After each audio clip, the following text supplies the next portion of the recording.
Om Jnana Timirandhasya Jnananjana Shalakaya Chakshur Militam Yena Tasmai Shri Gurave Namaha. The Supreme Lord is pure spiritual form, transcendental to all material qualities. Yet, for the sake of the creation of the material world and its maintenance and annihilation, He accepts, through His external energy, the material modes of nature called goodness, passion, and ignorance. Purport. The Supreme Lord is the master of the external energy manifested by the three material modes, namely goodness, passion, and ignorance. And, as master of this energy, He is ever unaffected by the influence of such bewildering energy.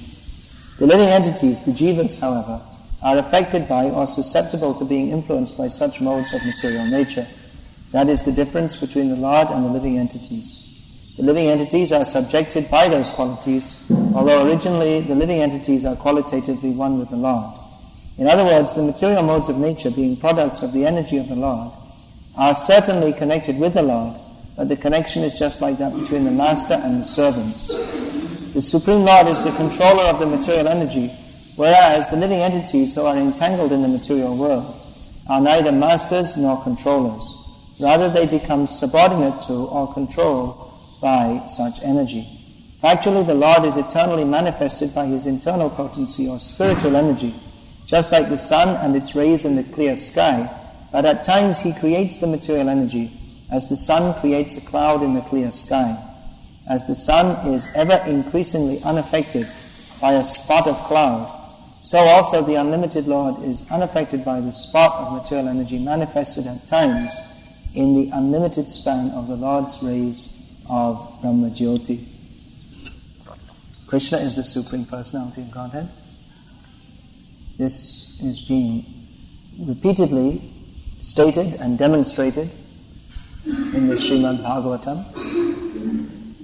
Here, in this chapter, it's being demonstrated that He is the Supreme Personality of Godhead because He is the cause of all causes. He is the cause of everything in this material world, which isn't the greatest part of His glory, but as limited conditioned souls within this material world, we can begin to understand the glory of the Supreme Lord by His relationship with this material world. Although actually His glory is far greater than simply being the creator, maintainer, and destroyer of this material world.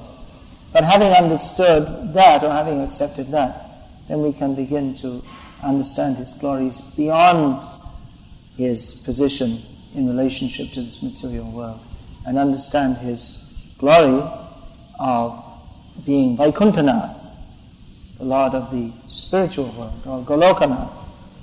Golok is also in the Vaikuntha sky, the spiritual sky, that is the topmost planet there. So here we're being informed about Lord Krishna's relationship with the material world. Although He doesn't have any direct relationship, He is nonetheless non-different from this material world, inasmuch as it is produced of His energy, and His energy is non-different from Him. So we may ask that, well, if the material energy is, everything is non-different from the Lord, well, the material energy, if that's also non-different, then that means He should be material. That things equal to each other, or different things equal to how does that go? That's if A plus B equals C and A plus D equals C, then B should also be equal to D. But that isn't wholly true in spiritual. It's true, but there's a further understanding that the Supreme Lord is equal to everything and also different. Everything is the same as God, but there is difference also. Maya tatamidang sarvang jagat avyakta murtina matsthani sarva bhutani nachaham teshvavastata. What is it? You know this verse? What's the translation?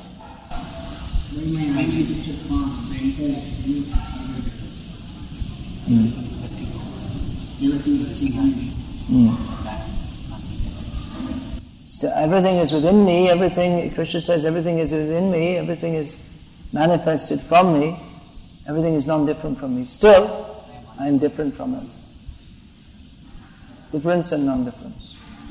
Just like in this material world, the son is considered non-different from the father. he represents the father. There's that English saying, a chip off the old block. If a son is just like looks just like his father, or is in temperament just like his father, the English saying is a chip off the old block. And so this means that if you have a block of wood and you take a chip from it, then it's the same quality. Exactly the same example. So the son is considered the same as the father because he has the same quality. They even have the same looks to a large extent.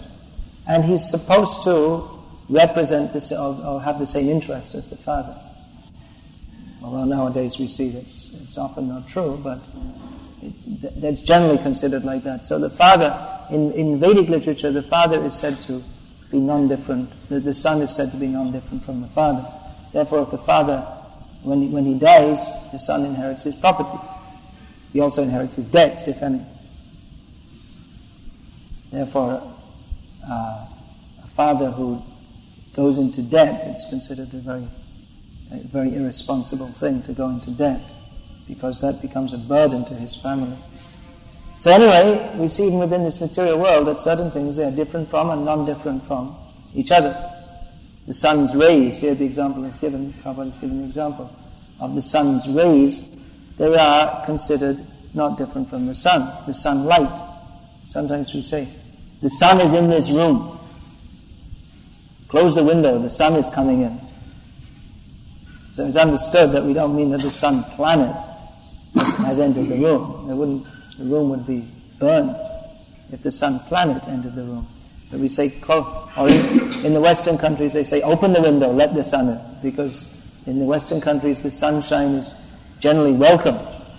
In England or Ireland, if the sun is shining, people usually want to open the window because it's cold and the sun heats up the room. But in India, if the sun is coming in the room, or even in some countries of Europe, in Spain in the summer, there are shutters to keep out the heat of the sun. It's too hot. But because the understanding is the sun is coming in. Here comes the sun. There's a famous song. Here comes the sun. Not that famous, someone said. Here comes the sun. That means the sun is rising. Or the sunshine is coming. But it doesn't mean that actually the sun glow, but the sunlight, because it's non-different from the sun. So this is the science of the absolute truth, to be understood in detail. Very important points which Prabhupada is explaining repeatedly in various ways, how the living entities, the jivas, are the same as the Supreme Lord, yet different. That barrel has not been put up as it should be. How the modes of material nature, how the whole material energy is non-different from and different from the Supreme Lord. This understanding helps us to understand the Vedic literature. The Vedic literature has to be understood through a particular philosophical perspective. There are various philosophical perspectives which attempt to explain the Vedic literature. Kevaladvaitavad of Shankaracharya, Dvaitavad of Madhva, Dvaitadvait, that was, who is that? Vishnu? No, that's Nimbark. Then Vishishtadvaita. There are many different philosophies. These are the main ones. There's also Vedabhed. That was long time before. Chaitanya Mahaprabhu brought Achintya Vedabhed. Vedabhed was given there, but it didn't describe the Supreme Personality of God. Dvaitadvait is similar. So many different philosophical theses which attempt to explain the whole gamut of Vedic knowledge, because there are many apparently contradictory statements within the Vedic knowledge. Within the Upanishads we have the Veda-vakyas, Aveda-vakyas, some which describe the difference between the Supreme and everything else, and others which describe the non-difference. So how to coordinate these, how to bring them all together. That's why the different philosophers have given their different philosophical theses to try to explain everything. Shankaracharya gave Kevala-Advaita, everything is all one. Which means that the Veda Vakyas, he says, they're ultimately, which describe differences, he describes them as being ultimately not meaningful. He says they are vyavaharic. They are, for practical life in this material world, we may have to see differences, but ultimately his thesis is Brahma Satyam Jagan Mitya. The absolute truth is reality and everything in this world is false. Therefore, the differences are false. Madhvacharya replied very strongly that the differences are real. There are real differences, and he categorized them. There are differences between the Supreme Lord and the Jivas, difference between the Supreme Lord and the material energy. There's difference between the living beings and the material energy. There's difference between one living being and another living being. There's difference between one material object and another, and there are different kinds of differences. And there are differences just like there are differences between one animal and another, or even within one species, they may be the same, they're all cows, but they're different cows. Then within the cow, there's a difference between the cow's leg and the cow's tail. So in this way, it's just it's an obvious thing which even a child can understand, that a cow is different to a goat. But for the sake of the foolish Mayavadis, Madhvacharya went to the trouble of categorizing what are the differences. So here we are told that material energy, the Supreme Lord, is transcendental to all material qualities, yet he accepts the material modes of nature, namely goodness, passion, and ignorance. So this is a problem for the Mayavadis, a philosophical problem. How the absolute truth is unchangeable, avikara, is unchanged, avyaya, never diminished. Yet the material world is subject to, everything within the material world is subject to change. There are 6 kinds of change. What are the 6 kinds of change? 6 kinds of transformation, can you say? Shadavikara. Birth or coming to existence, utpatti.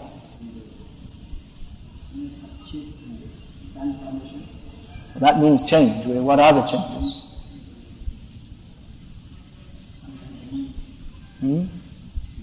Yeah, but after that, what is that? Growing, birth, growth. Producing byproducts. Remaining for some time. Dwindling and... Yes.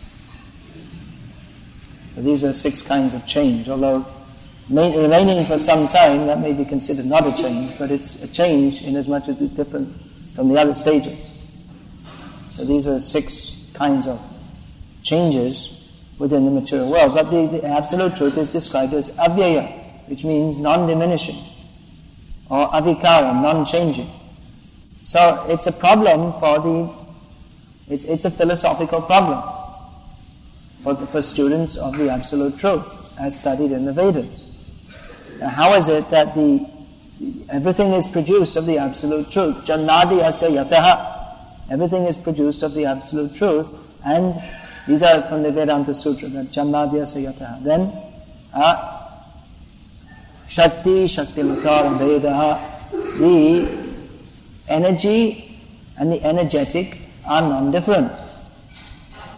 So everything is produced of the absolute truth, the energy and the energetic are non-different, yet the absolute truth is described as avikara, there is no change. Yet, the material energy has shadvikara, 6 kinds of changes. So if the energy is non-different from the energetic, how is it that there are changes within the energy, but there's no changes within the energetic? There appears to be some faulty. So some philosophical thesis is required to explain this. Either the Vedic literature is contradictory, it doesn't make sense, or some deeper understanding has to be come to. So Shankaracharya, he comes to the conclusion, his conclusion is that that the material world, actually, it's false. It doesn't exist at all. It's Brahma Satyam. Only the absolute truth is real. And therefore, the apparent changes of the material world don't exist at all.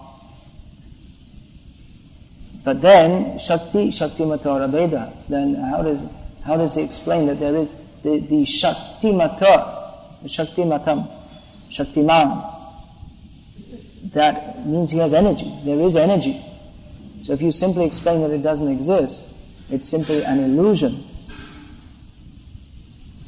Then what is the meaning of the Vedic statement that describes the material world? The Vedas describe in great detail the material world. In fact, that's mostly the subject of the Vedas. Traigunya Vishaya Veda, and mostly concerned with the material world. So, how is it? The Shankaracharya simply is just an illusion, and so it doesn't really exist at all. It becomes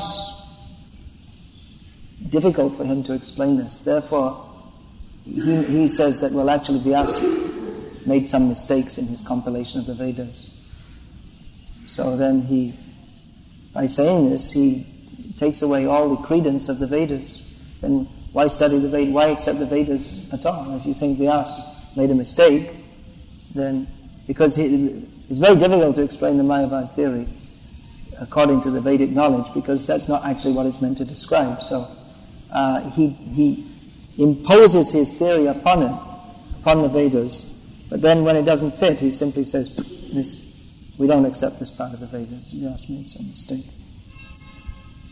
And you'll find that many times followers of different theories, they reject certain parts of the Vedas as they're not bona fide, or they're interpolations, because it doesn't fit their theory. So really they're trying to make the Vedas fit their theory.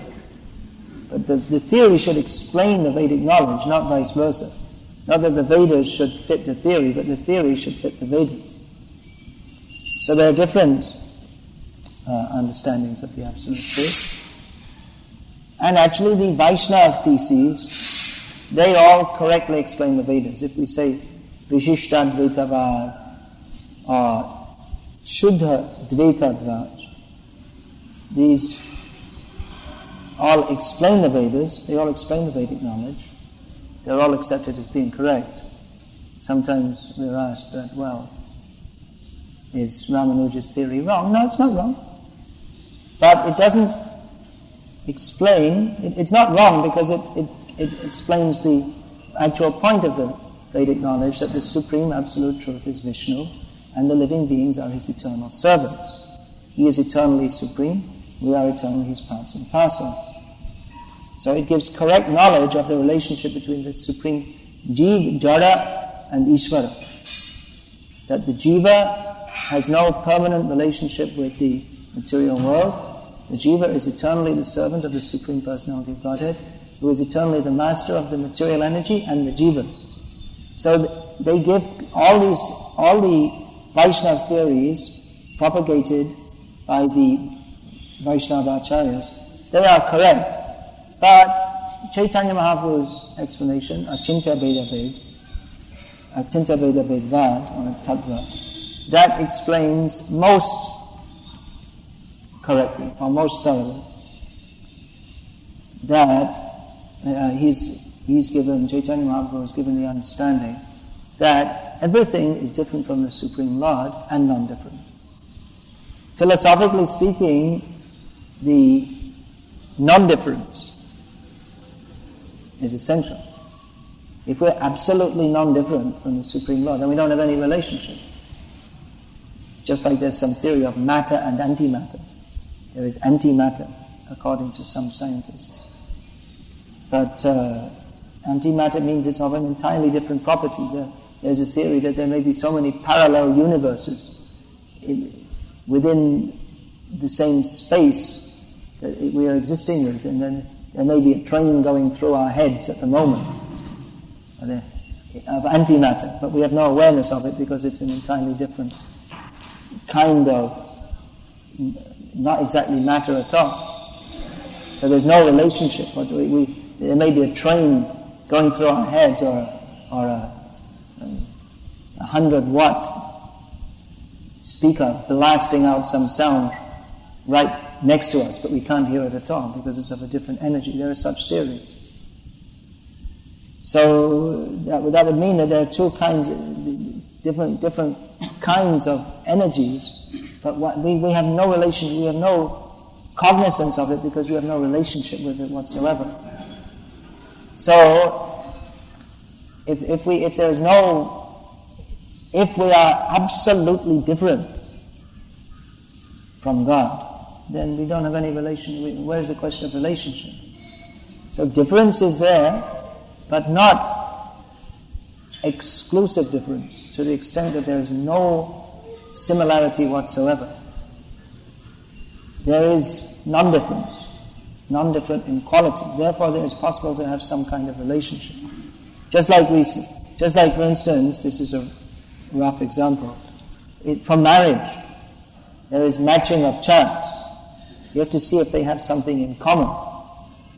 If they have some similar kind of interests, or if their natures can mix with each other. Or sometimes people say, I have nothing in common with that person. It means they can't establish any relationship because they have no interest in what the other is doing.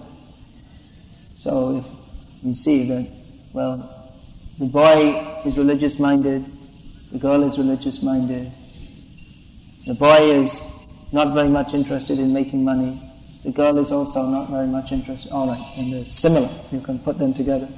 But if the boy is religious-minded and the girl is not at all, and the boy is not interested in making money, but the girl is interested in becoming rich and having lots of opulence, then it won't be a good match because they have nothing in common. So, if we are absolutely different from the Supreme Lord, we don't have anything in common. His interest is different to our interest. Then how is there going to be any relationship? So actually we are very similar with the Supreme Lord in our pure position when we become free of sarvopadi vinirmuktam tatparatvena nirmalam.